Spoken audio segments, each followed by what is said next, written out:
Hi, it's Sunday, June 14th, 2020. My name is Noah Seeley, and welcome to my channel. Today is Sunday, which means we'll be looking at some computer hardware. I like to devote Sunday videos to hardware-related topics so we can stay on top of the current climate of PC parts in order to appreciate computer science with a broader perspective. Today might be a bit shorter, but I basically wanted to discuss the difference between HDD and SSD hard drive, as well as the best ways of converting files and operating systems from HDD to SSD, or from SSD to an even larger SSD.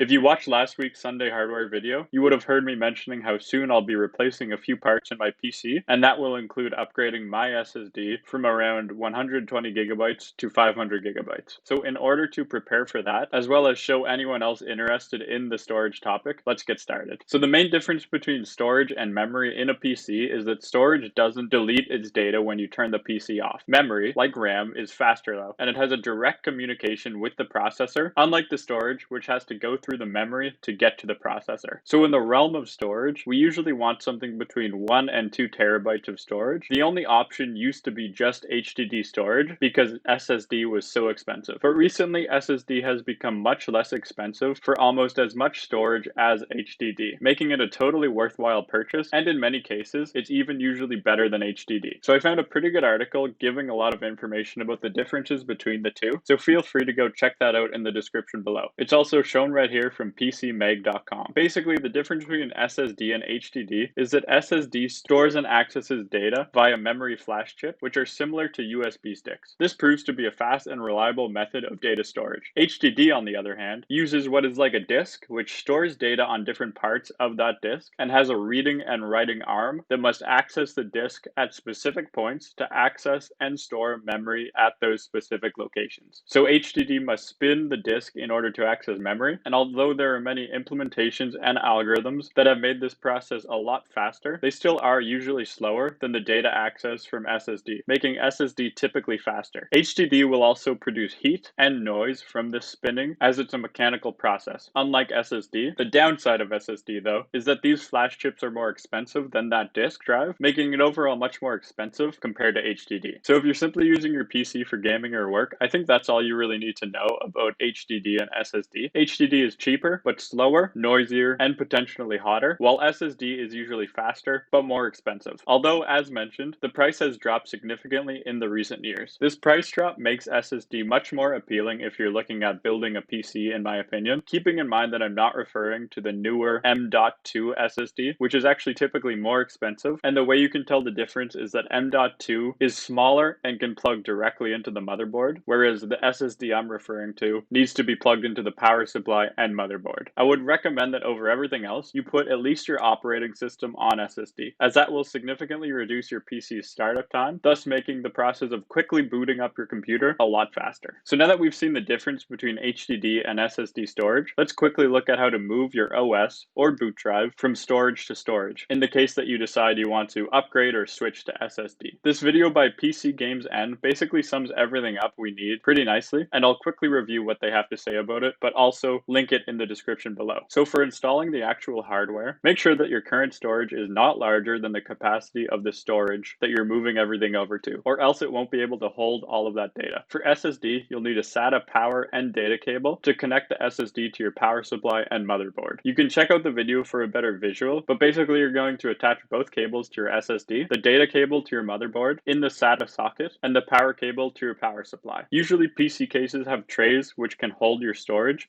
that the SSD can then be screwed onto. For cloning everything over though, we can simply download a data migration software. The one used in the video is called Migration, although I've heard that Samsung also has a pretty good migration software, which I plan to use for my migration. You can then follow the interfaces in whichever software you choose, making sure that you move the correct storage into the correct storage. And then you'll have to wait a few hours for the transfer to complete, and you should be good. From there, you can make sure that you are booting your PC from the correct place, and then start using your old drive for more storage if needed. So yeah, super simple process. So yeah, that's it for this week's Hardware Sunday. We quickly went through what storage was, compared HDD storage and SSD storage, and quickly touched on how to change out your OS or any other data on your PC from one storage device to another. So there's more technical bits in all of this, of course, especially in that first article. So as always, I've linked all resources that I've used in the description below for you guys to check out yourselves. If you feel that I've missed anything or gotten anything wrong, please let me know in the comment section below. That's all for today. Thanks for watching. See you tomorrow.